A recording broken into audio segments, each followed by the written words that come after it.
19h30, on évoquera dans cette édition l'effondrement de cet immeuble en construction au quartier André-Château d'Eau, dans la commune de Cocody. Le Conseil économique et social au secours des ménages pour la prise en charge des familles pauvres, un document programme est en voie d'élaboration. Et au Sénégal, on s'intéressera aux réactions après l'enlèvement de 12 démineurs en Casamance. Madame, Monsieur, bonsoir, bienvenue dans ce quart d'heure d'information. On évoque pour commencer ce drame survenu à Cocody en Gré. Dimanche, un immeuble en construction s'est affaissé pendant que les ouvriers étaient encore en plein travaux sur le chantier. Une personne tuée. Retour sur les faits avec Grace Kando et Michel Digré. 2 jours après l'effondrement de cet immeuble à 3 niveaux en construction, tristesse et désolation se lisent toujours sur les visages. Nous sommes au quartier André-Château dans la commune de Cocody. L'un des manœuvres présents sur les lieux du drame explique les circonstances de la tragédie. La dalle est tombée subitement. Maintenant, il y a 15 personnes qu'on a pu retrouver. Parmi les 15 personnes, il y avait 3 blessés. Ils sont partis à l'hôpital. Cette même nuit, il y en a qui sont revenus, les deux. Les 2 sont revenus. Maintenant, la 3e personne est venue hier matin. Maintenant, il manquait une seule personne. Ils sont venus enlever son corps hier. Koulibaly Daouda, ingénieur en bâtiment génie civil, donne les raisons qui pourraient être à l'origine du drame. Ils ont fait en bas un garage avec des poteaux ressortis. Donc il faut faire des trous de poteaux au moins à 2,50 m de largeur carrée avec les amorces de 1,20 m dedans. Tout coule un béton de 40 cm d'abord comme béton de propriété. C'est sur ça le ciment doit s'asseoir. Et les poteaux isolés doivent ressortir en 8 barres de fer 12 pour pouvoir amortir le coup de la dalle. Si les amorces sont petits et le poteau est petit, avec le poids, ça peut percer. Le béton propriété qui est en bas, ça peut faire que la dalle peut brûler. Des pertes en vies humaines et des dégâts matériels qui devraient interpeller les acteurs du secteur du bâtiment sur le respect des normes de sécurité en la matière. Mauvais accueil et prestations pas du tout bonnes dans certains commissariats. Pour résoudre la question, un séminaire initié par la police nationale à Grand-Bassam. Objectif, sensibiliser sur le code de déontologie et de la charte d'accueil du public. Hamza Diaby. Le torchon brûle entre la police nationale et le commun des citoyens. Entre autres incongruités, mauvais accueil et abus d'autorité, la population accuse sa police de tous les maux. Généralement, dans les commissariats, lorsque nous arrivons, l'accueil laisse à désirer. C'est difficile de se faire recevoir dans un commissariat. C'est une question de sensibilisation. Et puis, au niveau de la formation aussi, il faut pouvoir leur inculquer cette façon de vivre. Un cri d'alarme entendu. Désormais, le racket ou la mauvaise tenue des agents dans les postes de police sont en voie d'être un mauvais souvenir. Un programme de formation et de sensibilisation des personnels de services de police est mis en œuvre. Dans la vie de toute institution, comme tout être humain, il faut parfois jeter un regard critique, rétrospectif, sur l'œuvre accomplie et s'interroger sur bien des points. Mais que de récriminations contre la police nationale. L'usager s'est maintes fois heurté à notre manière de servir.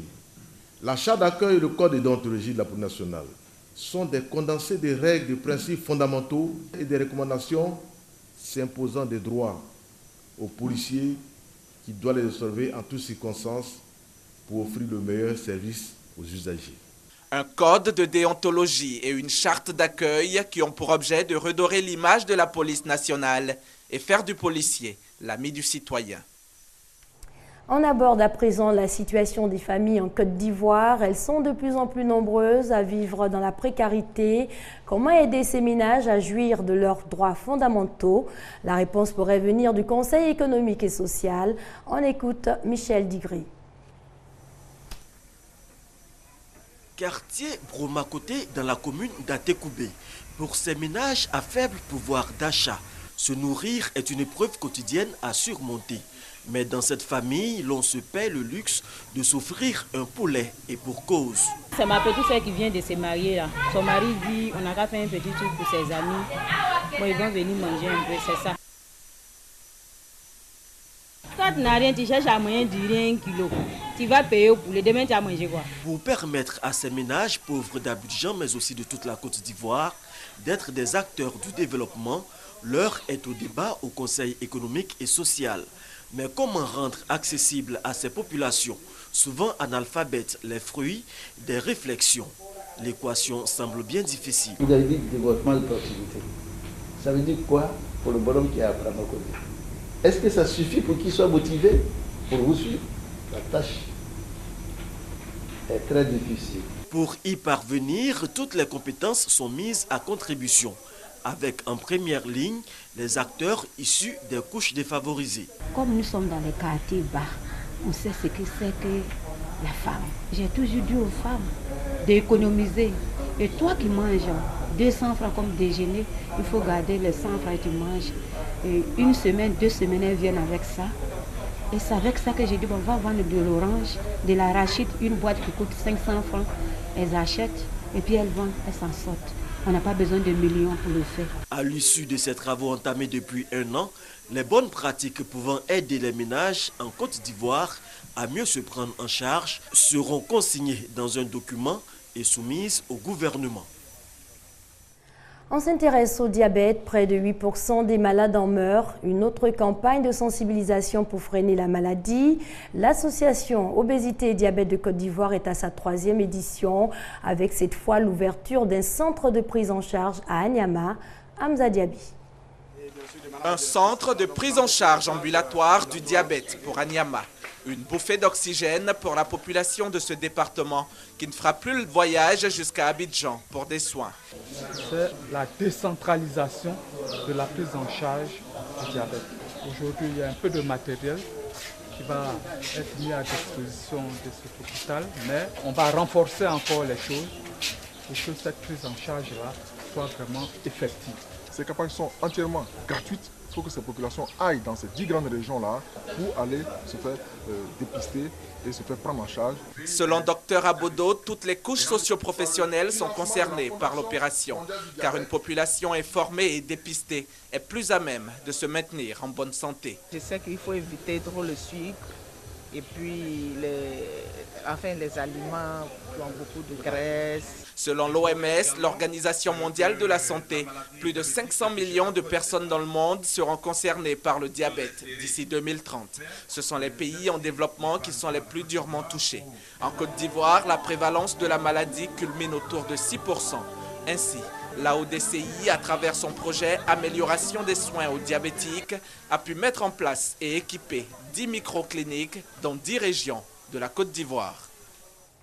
Un autre mal qui sévit en Côte d'Ivoire, le VIH-Sida, les homosexuels et les prostituées sont de plus en plus nombreux à être rongés par la maladie. Cette catégorie de personnes apportant du mal à accéder aux soins, c'est l'un des sujets qui sera abordé lors des consultations régionales de l'OMS qui ont débuté ce matin à Abidjan.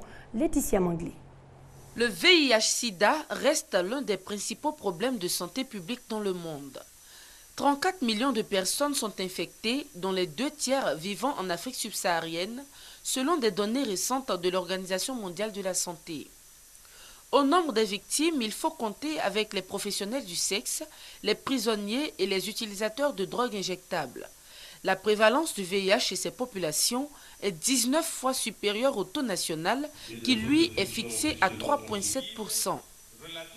L'une des causes, le contexte africain fortement miné par la stigmatisation et la discrimination.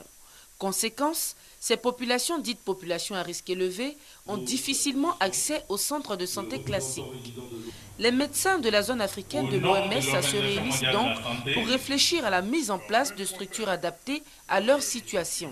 Il y a plusieurs pays de la région africaine qui ont décidé de se retrouver ici à Abidjan, Côte d'Ivoire, pour discuter ensemble, échanger leurs expériences et voir quelle est l'approche la mieux adaptée pour aborder la question du VIH dans les populations à très haut risque. C'est par exemple les professionnels de sexe, les gens qui se piquent avec des aigus pour des drogues, les prisonniers. Une rencontre de 2 jours qui se poursuit sur le terrain. Les experts de la santé entendent ainsi toucher du doigt les réalités des populations à risque élevé pour une meilleure prise en charge du VIH et des infections sexuellement transmissibles, IST. Et en image, l'asthme. Aujourd'hui, la journée mondiale, avec un taux de prévalence qui est passé de 8% en 1985 à 19% en 2002. La maladie est un véritable problème de santé publique en Côte d'Ivoire. D'après des enquêtes menées sur plus de 3000 élèves, on retient que les principales zones de prévalence sont Abidjan, Bouaké, Divo, Korogo et Mans, avec un taux moyen de 8 à 22% entre 1985 et 2002. La journée mondiale de l'asthme, décrétée par l'Organisation mondiale de la santé depuis 1998, la célébration officielle en Côte d'Ivoire est fixée au samedi 11 mai. Une autre célébration demain 8 mars, la journée mondiale de la Croix-Rouge et du Croissant-Rouge, avec des millions de bénévoles à travers le monde au service des plus démunis. L'histoire de la Croix-Rouge racontée par Michel Mambo.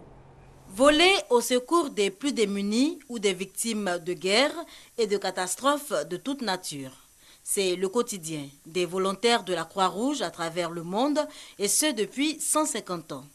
En Côte d'Ivoire, l'organisation est vieille de 50 ans, mais elle semble encore peu connue. Je n'ai pas trop d'informations concernant cette société. C'est un centre qui aide les gens. Et pourtant, à son actif, plusieurs actions humanitaires, par exemple l'approvisionnement en eau potable des zones les plus touchées pendant la crise ivoirienne. Nous intervenons dans toutes les urgences, que ce soit urgences concernant la santé. Nous avons fourni beaucoup de soins et de traitements aux blessés. Nous avons approvisionné certaines structures médicales en médicaments de plusieurs genres. Une des grandes activités que nous avons menées aussi, c'est la réhabilitation des pompes villageoises en vue de fournir de l'eau potable à la population. Des actions à poursuivre, selon la première responsable de la Croix-Rouge locale. Les difficultés que nous rencontrons, c'est surtout le manque de sièges dans les localités. Parce que les premiers pompiers sur lesquels ils peuvent mettre la main, c'est le comité local. La journée mondiale de la Croix-Rouge et du Croissant-Rouge, prévue pour ce 8 mai, sera marquée entre autres en Côte d'Ivoire par un cross et des conférences. Vous l'aurez rectifié par vous-même, c'est demain 8 mai, la journée mondiale de la Croix-Rouge et du Croissant-Rouge en Côte d'Ivoire. La célébration aura lieu le samedi. Et puis en bref, une importante délégation chinoise séjourne dans notre pays, près de 4 jours pour sceller les relations commerciales. Au programme, on aura donc la tenue de la 2e session de la commission mixte de coopération économique, financière et technique. Et jeudi, le lancement de la réhabilitation du palais de la culture. Au Sénégal, on s'intéresse aux réactions après l'enlèvement de 12 démineurs. Amnesty International demande la libération immédiate de ces Sud-Africains qui travaillaient pour l'opération de déminage en Casamance. Amnesty International Sénégal ainsi que plusieurs autres organisations de défense des droits humains ont condamné l'enlèvement de 12 démineurs le 3 mai dernier en Casamance, au sud du Sénégal, et exigent leur libération immédiate et sans condition. Nous voudrions donc leur lancer un avertissement en disant « Vous êtes en train de vous comporter comme des criminels et que vous devez libérer immédiatement ces personnes qui sont des humanitaires dont l'action n'avait d'autre but que d'aider, n'est-ce pas, d'écourter la liste déjà très longue de victimes de mines en Casamance. » Donc ce n'est pas des militaires, ils ne font pas partie des belligérants, il n'y a aucune raison pour qu'ils soient kidnappés. Les démineurs employés par une société sud-africaine, Mekem, travaillaient dans le cadre du projet d'appui à la lutte anti-mine en Casamance, région en proie à une rébellion armée depuis 1982. L'enlèvement aurait été revendiqué par les hommes du chef rebelle César Atoute Badiat, qui avait menacé récemment de s'en prendre aux démineurs s'ils dépassaient la ligne rouge, une ligne symbolique fixée par la rébellion pour déterminer son espace. On a voulu nous faire croire que le déminage franchissait une ligne rouge qu'ils avaient établie pour se protéger. C'est extrêmement faux. Le village de Kailou est un village qui n'est pas situé au fin fond du maquis. Il est très loin de Kassolol, qui est sa base. Donc venir arrêter des gens à Kailou et dire que c'est pour protéger sa base de Kassolol est extrêmement faux. Il a des buts, n'est-ce pas, qu'il veut accomplir en prenant ces otages-là. Nous voudrions lui dire simplement que ce sont des buts criminels. Le Centre national d'action anti-mine au Sénégal a indiqué que le matériel de déminage n'a pas été emporté par les rebelles. Il a toutefois ajouté qu'aucune décision n'a été prise au sujet de la poursuite ou de la suspension éventuelle des opérations de déminage. On termine avec ce communiqué, la Direction générale des impôts qui convie les transitaires à une séance de travail. Ce sera demain, mercredi 8 mai 2013 à 15h30 au Centre des impôts de Cocody. C'est la fin de cette édition. Merci à vous de l'avoir suivi. Bonne suite de programmes à nos téléspectateurs d'ici et d'ailleurs.